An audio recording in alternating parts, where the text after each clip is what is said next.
मुझे 31 साल वकालत करते हो गए और कई बार ऐसा मौका आया है कि जल्दी में बहस करनी पड़ती है, पर शायद आज पहली बार किसी कागज को बगैर संज्ञान में लिए मैं बहस करने के लिए खड़ा हुआ। ये बड़ी विडंबना है कि 12 बजे पटल के ऊपर रिपोर्ट रखी जाती है और 2 बजे उसकी बहस लगा दी जाती है। जैसे अधीर रंजन जी ने कहा, heavens would not have fallen, आसमान नहीं गिर जाता अगर 3-4 दिन हमको दे दिए जाते कि इस कागज को, ये जो रिपोर्ट है, इसको संज्ञान में लेकर, इसको पढ़कर अपनी बात एक अच्छे ढंग से हम इस सदन के समक्ष रख सकते, क्योंकि एक बहुत ही संवेदनशील मामले के ऊपर ये सदन फैसला करने जा रहा है।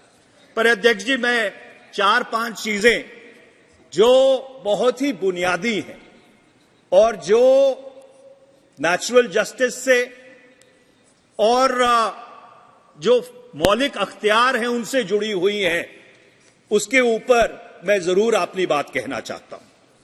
पहला सवाल यह है अध्यक्ष ji, that can the procedure of the ethics committee override the fundamental principle of natural justice, which is the organizing principle of every justice system in the world?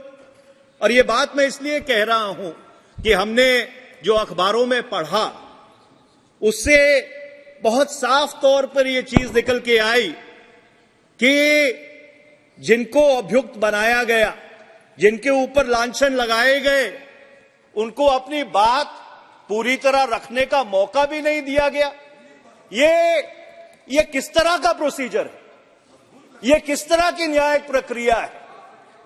और इसलिए ये जो फंडामेंटल प्रिंसिपल है नेचुरल जस्टिस का, कि जिस व्यक्ति के ऊपर आरोप लगाए जाते हैं, जिसको अभियुक्त बनाया जाता है, उसको अपनी पूरी बात कहने का मौका मिलना चाहिए और जिस व्यक्ति ने आरोप लगाए हैं उसको क्रॉस एग्जामिन करने का मौका मिलना चाहिए। और जहां तक मेरी जानकारी है, जिन लोगों ने आरोप लगाए हैं, ना सुश्री महुआ मित्रा को और ना उनके किसी वकील को उनको क्रॉस एग्जामिन करने का मौका दिया गया।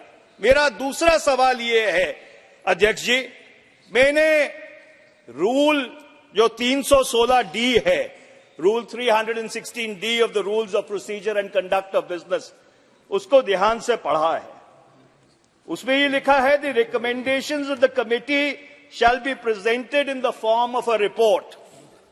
अब मैं एक बुनियादी सवाल पूछना चाहता हूं कि फौजदारी के कानून में 2 चीजों में फर्क है, कन्विक्शन और सेंटेंसिंग में फर्क है।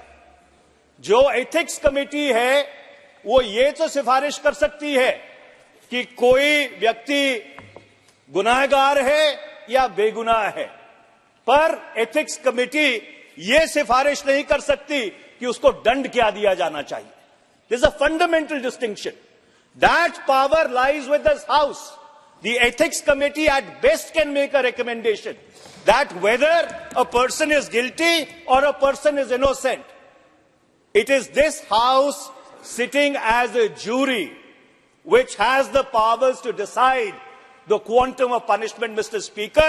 So therefore, the recommendation of the Ethics Committee is fundamentally flawed in my respectful submission. Okay. तीसरा अध्यक्ष जी, आज सारी पार्टियों ने 3 लाइन व्हिप इशू किया है। मैं एक बुनियादी प्रश्न पूछना चाहता हूं। Today this house is sitting as a judge and a jury. In an impeachment proceeding, or when you are considering the report of the Privileges Committee, or you are considering the report of the Ethics Committee, can a party direct its members to vote in a particular way? Can a whip even be issued? Because this is like directing a judge to decide a matter in a particular manner. This is a complete diversity of justice. First of all, Mr. Speaker, sir, this House should be adjourned. All the whips should be withdrawn from all the sides, because we are not sitting as ordinary members of this House. We are sitting as judges in a jury in order to decide the fate of one of our honorable colleagues, and I am afraid that cannot be done through whip-driven tyranny. Okay. So therefore, अध्यक्ष जी, अभी मैं खत्म नहीं हुआ, अभी तो बुनियादी सवालों के ऊपर हूं, रिपोर्ट्स पे तो मैं आया भी नहीं हूं, जरा सुन लीजिए, क्योंकि ये बहुत ही बुनियादी सवाल है। मैं अगला सवाल आपसे ये पूछना चाहता हूं। आप संसद में कर रहे हैं या कोर्ट में डिबेट कर रहे हैं? बिकॉज ये कोर्ट है अध्यक्ष जी। अध्यक्ष ji, today we are sitting as a court, we are not sitting as parliament. Today we are sitting as जजेस to decide the fate of one of our colleagues. We are not sitting as parliament today. We are sitting as a judge and a jury. There is a fundamental distinction between the two. Please, एक minute, माननीय सदस्यगण,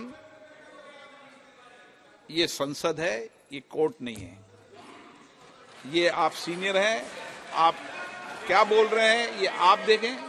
आपके बहुत विनम्रता के साथ 4:30 मैं न्यायाधीश नहीं हूं पार्टनर। अध्यक्ष जी, न्यायाधीश नहीं हूं, अध्यक्ष जी, सभापति हूं। अध्यक्ष जी, मैंने पिछले 4.5 पौने 5 साल में कभी आपकी बात नहीं काटी। आपकी हर रूलिंग को सर माथे पर रखा है, पर आज ये दुर्भाग्यपूर्ण बात है, पर मुझको आपसे डिसएग्री करना पड़ेगा, क्योंकि आज हम एक संसद के रूप में नहीं बैठे हैं। Today we are sitting as a jury, we are sitting as judges to decide the fate of one of our colleagues. My next question, Mr. Speaker, sir. माननीय सदस्य, एक प्लीज, इस जुडिशली में और सभा में अंतर है। आप वरिष्ठ अभिवक्ता हैं, मैं यहां निर्णय नहीं कर रहा, यह निर्णय सभा कर रही है। आप गलत तरीके के तर्कों को यहां पर मत रखिए। ये रिकॉर्ड में जाती है चीजें, आप गलत तरीके से। मैं न्यायाधीश नहीं हूं, मैं सभापति हूं, और निर्णय करेगी सभा, निर्णय करेगी। और हमने किसी के लिए ऐसे ही आपने कहा, इसलिए आपने मेरी बात तो थोड़ी कहा है कि ऐसे ही वोट करो। हमने तो विप किया है प्रेजेंट करने के लिए। एक मिनट प्लीज, एक मिनट बैठिए। ये सभा निर्णय कर रही है, और जब सभा निर्णय करती है तो सभा निर्णय करती है। प्लीज। मैं बहुत अदब और सत्कार के साथ एक बात पूछना चाहता हूं। क्या एक न्यायमूर्ति को या न्यायाधीश को यह कहा जा सकता है कि नहीं be directed to decide in a particular manner? आप 10th शेड्यूल के तहत जब व्हिप इशू करते हैं, you are virtually directing your members to decide in a particular manner. This is the complete antithesis of natural justice. It is the complete antithesis of natural justice. The fundamental principles of natural justice are being thrown to the winds in this House. I would urge you, Mr. Speaker, sir, that the whip needs to be withdrawn, because we are sitting as a jury. The whip needs to be withdrawn. आप अभी अध्यक्ष जी, मैंने अपनी जिंदगी में कभी ऐसा नहीं देखा है कि जब कोई सभा न्याय करने बैठी हो, न्यायमूर्ति के रूप में बैठी हो, तो एक व्हिप के माध्यम से उनको यह हिदायत दी जाए कि आपको फैसला एक तरीके से करना है, अपना विवेक, अपना कॉन्शियंस, अपना सेंस ऑफ जस्टिस इस्तेमाल करके नहीं करना, एक पर्टिकुलर तरीके से फैसला करना है। हीना गावित जी, मैं अध्यक्ष जी अगली बात पे आता हूं।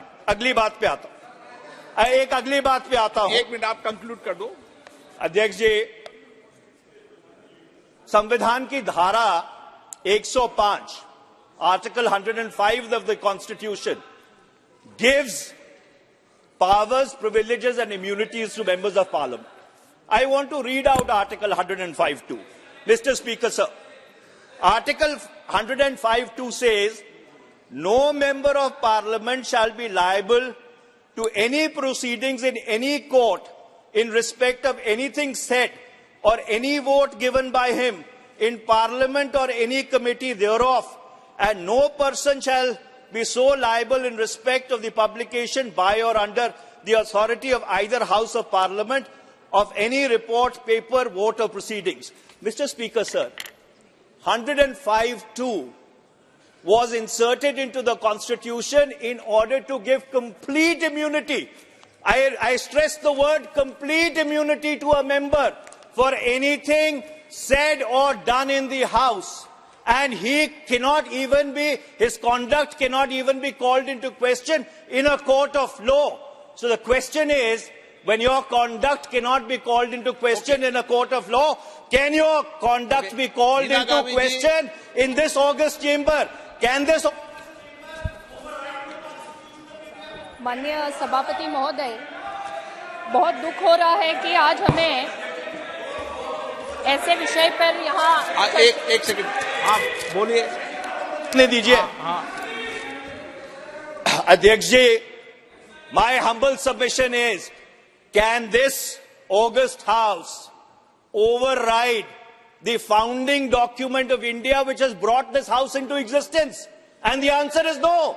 Article 105(2) gives immunity, absolute immunity for anything done in the House. And my last point, Mr. Speaker, sir, when the Supreme Court of India interpreted Article 105(2) in P.V. Narasimha Rao's case, they clearly and absolutely said that anything done in this House, even if it is allegedly actuated by bribery, cannot be called into question in any court of law. So therefore, Mr. Speaker, sir, these proceedings should not have been held, and I would urge you to withdraw. महोदय, बहुत दुख हो रहा है। नमस्कार, मैं हूं मानक गुप्ता।